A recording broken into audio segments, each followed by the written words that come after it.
So Bluefish, at the Barley Neck, we serve a smoked bluefish pate. It's pretty much ready to go out of the box. You just have to peel the skin off, watch out for some pin bones, and then the pate.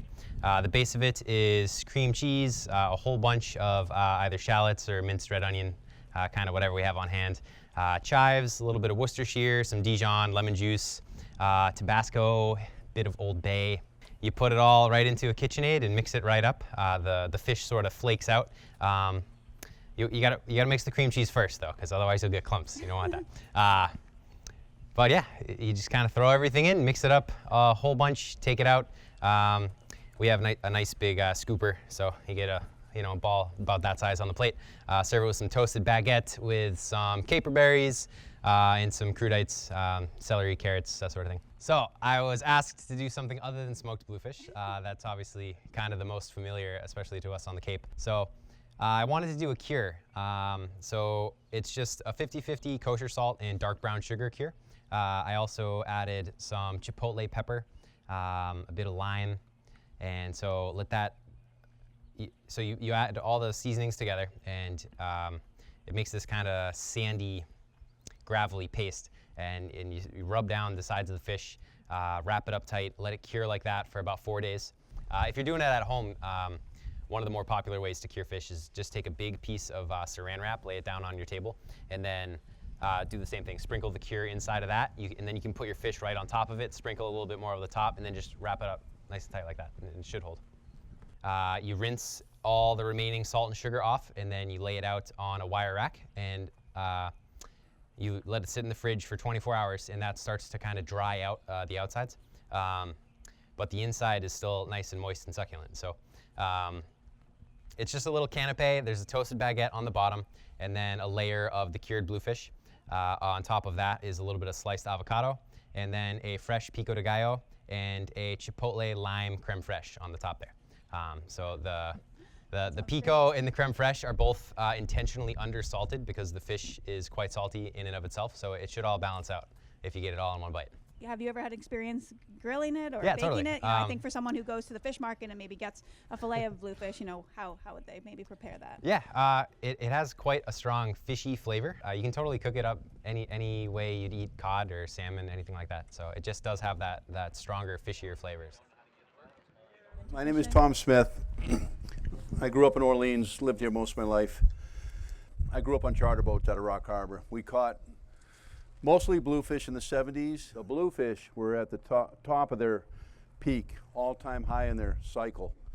Every 10 years they have a peak on their cycle. Every 10 years they on a downward trend, natural cycle. Anyways, in the early 80s they peaked. There was so many bluefish. It was incredible. And we'd go out and fill the boxes. And back then, we didn't bring ice. So we'd do an 8-hour trip. We'd come in, we'd fillet them on the dock behind the charter boats at Rock Harbor. I called them mashed potatoes. They were not nice. They were falling apart in your hands. They smelled. And they got a bad rap for a long time. Generations of people did not like bluefish. Well, over the course of time, people started taking care of them. Now, for the markets that we fish for, we bleed them. They come in alive, we bleed them, and they pump all the blood out of their bodies. And then we put them in a chill tank, half ice, half water, salt water, and it gets them 32 degrees in no time. And you pick them out by the tail, they're stiff as a board, and it's night and day compared to a bluefish that's not taken care of. They're an oily fish by nature, so they need extra care. It's not like a codfish or a haddock, which you can just throw on ice and walk away. Just icing bluefish doesn't do it. You have to find them in a slush to get them really cold. But the fishery in Florida, like I do now, is called a strike fishery, and we don't set it till we see fish. So some days we don't set it at all. We just ride around the ocean looking for fish. But when we do find fish, we set it, and the bluefish are by themselves. There's no other fish that swims with a bluefish. They're scared. Nobody wants to swim with a bluefish, so whatever we catch is bluefish, no bycatch. The gear is on the boat when we leave in the morning. We go out, we find the fish, and then we set the net around the school in a circle. So now the fish are in the circle. Then we go inside the net and make a bunch of noise. We beat on the deck, we do donuts, and that scares them into the net. And then we haul it back immediately. The whole operation is 45 minutes from start to finish. So everything that comes in is alive and flipping. The quality, you can't beat it. Then we do the bleeding and the slushing. And so the markets that I deal with, they all text me in the morning. They might say, I need 200, I might need 300. Anyways, whatever they want, they get delivered to their door that night, the exact amount of weight they called for, instead of just showing up with 1,000 pounds. And I love bluefishing. The nice thing about bluefish is they show up Memorial Day weekend, like the tourist, and they're here for the summer, and they pack their bags usually around Columbus Day. So they're here for the beautiful weather, and everybody's in a good mood. You know, it's summertime, so that's what I equate bluefish with. But it's just they're very dangerous if you're not familiar with them. They have teeth like razor blades. Both my index fingers are being reattached over the years, multiple surgeries. They will literally bite your finger off. They're one of the few fish that can actually see out of the water. So if you're de-hooking them and they're looking at you, they will try and bite your finger.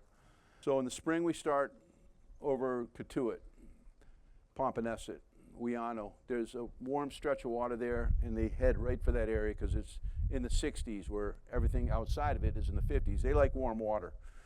So that's where we spend the first month of the year. But our home base is Provincetown. But this time of year we fish out of Hyannis and also Stage Harbor. But Provincetown is where most of the landings come from. Provincetown is ideal because you have the ocean out back. So in a southwest wind, you can go around back and make a lee. It's calm right next to the beach, even though it's blowing 20 knots. And if it's an easterly wind, we fish in the bay. Same thing, you've got a lee from the land. So it's an ideal place to fish. It's deep water. We have ice machines and cranes and parking, boat slips, everything.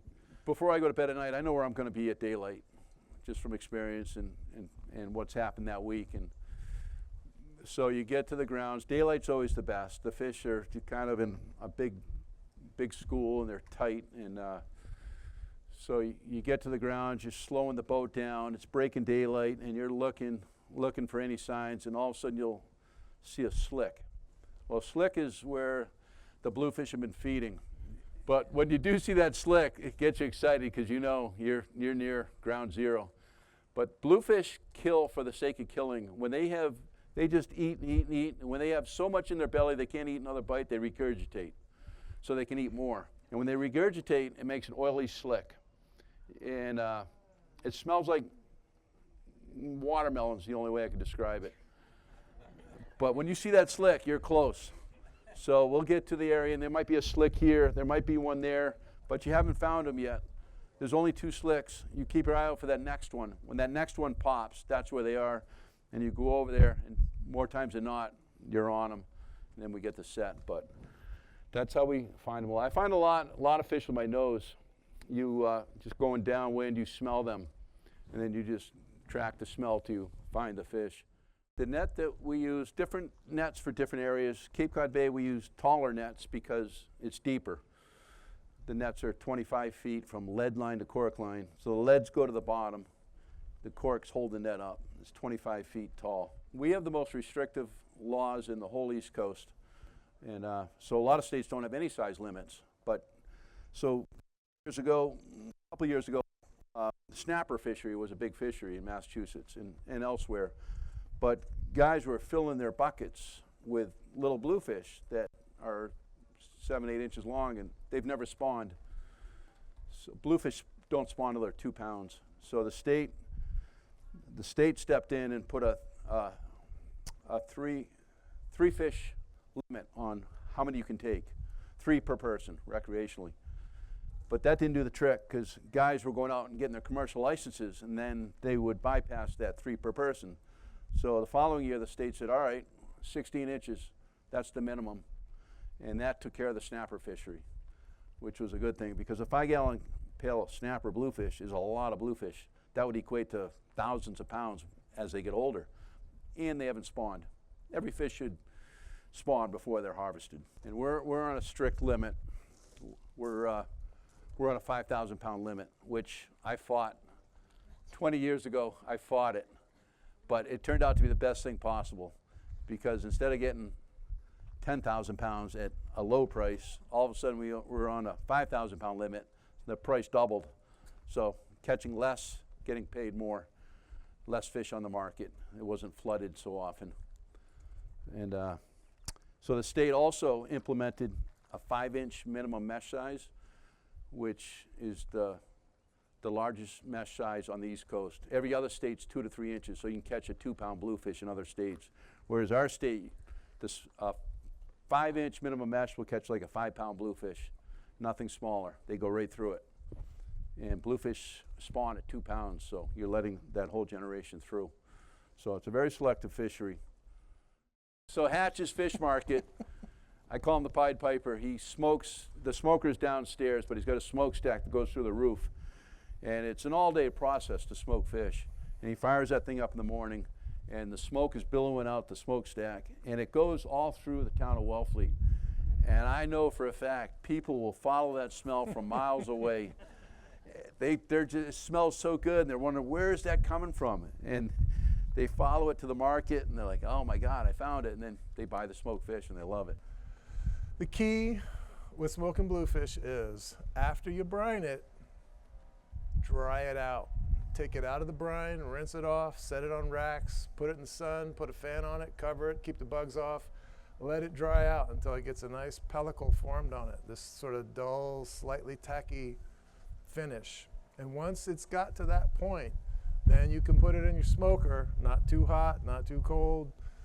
Apply I think fruit wood works better than the nut woods, but your fruit woods are real nice. Smoke it until it's done, not too hot, because if you smoke it real hot, then the albumin starts to come out of the fish early, and you get this sort of whitish kind of film that forms on, you know what I'm talking about. So start it out slow, and then once it gets up to temperature after a couple of hours, if you're in the fall and it's kind of cool out, you can put insulation around your smoker, cover it up after that initial 2-hour period, then it will retain more heat and get itself cooked. I've had times where the fish is done in 5 hours, and other times where it takes 11 hours. It just, because the ambient air temperature affects what's going on inside your smoker. You don't even have to smoke them. Just get a good fresh bled fillet, start up your Weber, your charcoal grill, put a big pile of coal on one side, put the fish on the other side, like a whole fillet on the other side, season it up, salt and pepper, or whatever you want on there. Let it go for 30 minutes, and it's money. Thank you so much. That was super interesting. I think you've inspired everyone to eat a lot more bluefish.